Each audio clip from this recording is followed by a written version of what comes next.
Halo semuanya, Assalamualaikum warahmatullahi wabarakatuh. Apa kabar? Namaku Anggi dan selamat datang kembali di YouTube channel aku.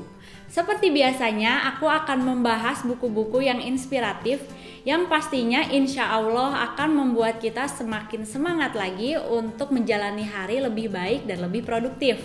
Udah lama banget nih aku gak ngebahas tentang buku-buku Islam, dan hari ini aku akan membahas tentang Misteri Sholat Subuh karyanya Ragib Assirjani. Ragib Assirjani adalah seorang dosen kehormatan di Fakultas Kedokteran Universitas Kairo. Di sela-sela kesibukannya sempat menyelesaikan program tahfiz atau hafalan Al-Quran pada tahun 1991. Dia juga memiliki banyak sumbangsih di bidang dakwah dan ilmiah.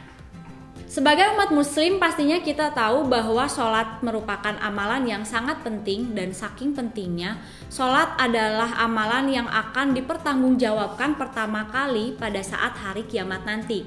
Tetapi apa sih yang membuat sholat subuh memiliki makna yang spesial sehingga dibahas dalam satu buku khusus? Nah, langsung aja yuk kita bahas poin penting yang ada di dalam buku ini. Poin yang pertama yaitu sebuah ujian. Allah menciptakan ujian kepada umat manusia untuk bisa membedakan mana orang yang mukmin, mana orang yang munafik, mana yang jujur, mana yang dusta. Hal tersebut sesuai dengan firman Allah pada surat Al-Ankabut ayat 1-3. Alif Lam Mim. Apakah manusia itu mengira bahwa mereka dibiarkan saja mengatakan kami telah beriman, sedang mereka tidak diuji lagi? Dan sesungguhnya kami telah menguji orang-orang sebelum mereka. Maka sesungguhnya Allah mengetahui orang-orang yang benar, dan sesungguhnya Dia mengetahui orang-orang yang dusta. Ada karakteristik ujian yang diberikan Allah kepada umat manusia. Yang pertama yaitu ujiannya haruslah sulit. Kenapa sulit? Karena jika ujiannya mudah, maka tidak akan bisa membedakan kaum mukmin dan munafik. Tentunya kaum mukmin dan munafik pasti akan melewati ujian tersebut secara mudah. Yang selanjutnya yaitu ujian tersebut bukanlah sesuatu yang mustahil. Saat Allah sudah menentukan ujian apa yang harus dilalui oleh seorang manusia, maka hal tersebut pasti akan terjadi. Lalu yang selanjutnya yaitu ujian ini harus seimbang. Artinya sulit bagi munafik untuk lulus dalam ujian itu, namun bukan berarti pula mustahil untuk dilakukan. Sehingga terbuka kesempatan bagi mukmin untuk lulus dalam ujian tersebut. Contohnya misalkan infak di jalan Allah. Untuk orang-orang mukmin pastinya hal ini bukanlah sesuatu yang mustahil. Tetapi untuk orang-orang yang munafik pasti sangat sulit untuk menjalankannya. Salah satu ujian yang sulit yang diberikan Allah kepada umat manusia untuk kaum laki-laki yaitu melaksanakan sholat subuh berjamaah di masjid dengan tepat waktu. Dan untuk perempuan sholat subuhnya di rumah aja asalkan tepat waktu. Rasulullah bersabda, sesungguhnya dua sholat ini, sholat subuh dan sholat isya, adalah sholat yang berat bagi orang munafik. Sesungguhnya apabila mereka mengetahui apa yang ada dalam sholat subuh dan isya, maka mereka akan mendatanginya sekalipun dengan merangkak. Poin yang selanjutnya yaitu nilai yang terkandung di dalam sholat subuh. Sholat subuh akan menjadi cahaya di hari kiamat.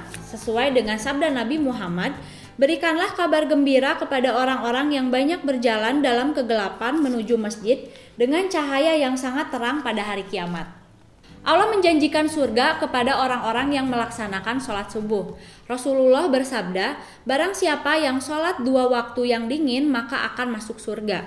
Dalam Fath Al-Bari disebutkan bahwa yang dimaksud dengan sholat Al-Bardaini atau dua waktu dingin adalah sholat subuh dan asar. Disebut dingin karena dua sholat tersebut terletak pada ujung hari, pagi dan sore, saat yang sejuk dan panas matahari tidak lagi terik. Nilai sholat subuh yang selanjutnya yaitu perlakuan khusus terhadap sholat subuh. Rasulullah selalu menyuruh umatnya untuk membaca bacaan-bacaan pendek pada waktu sholat kecuali subuh.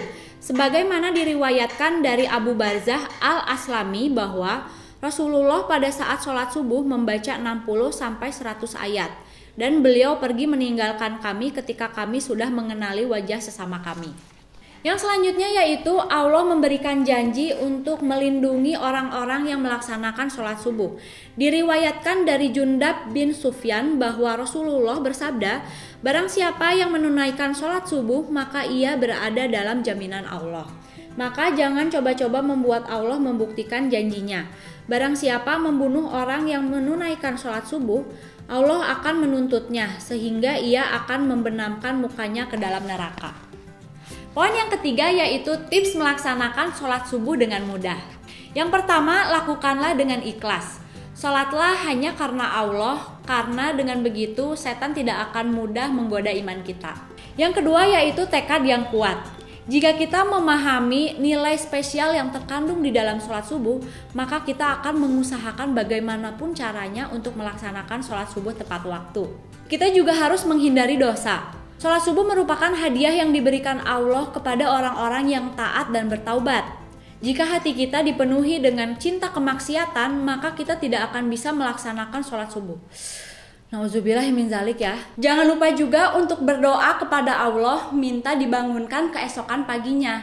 Berikanlah sugesti kepada badan dan pikiran kita agar kita bisa bangun lebih pagi. Teman-teman tahu gak sih, ternyata tidur itu bagian dari kematian dan bangun tidur merupakan bagian dari kehidupan atau kebangkitan. Sesuai dengan firman Allah pada surat Az-Zumar ayat 42, Allah memegang jiwa orang ketika matinya dan memegang jiwa orang yang belum mati di waktu tidurnya. Maka ia tahan jiwa orang yang telah ia tetapkan kematiannya dan dia melepaskan jiwa yang lain sampai waktu yang ditentukan. Sesungguhnya pada yang demikian itu terdapat tanda-tanda kekuasaan Allah bagi kaum yang berpikir. Kita juga harus berteman dengan orang-orang yang soleh. Lagi-lagi kita harus sering mengevaluasi diri kita dengan siapa kita bergaul. Apakah kita sering bergaul dengan teman-teman yang selalu taat dan menuruti perintah Allah? Yang terakhir adalah perhatikan waktu tidur. Allah menciptakan tubuh kita, memberinya hormon, mengatur sendi dan organ-organ di dalam tubuh kita untuk beristirahat di malam hari. Jika kita menyalahi ini, maka tubuh kita tidak akan berfungsi dengan baik. Terus kalau misalkan kita punya pekerjaan yang harus segera diselesaikan, atau misalkan kita punya deadline untuk keesokan paginya gimana? Apakah kita harus begadang?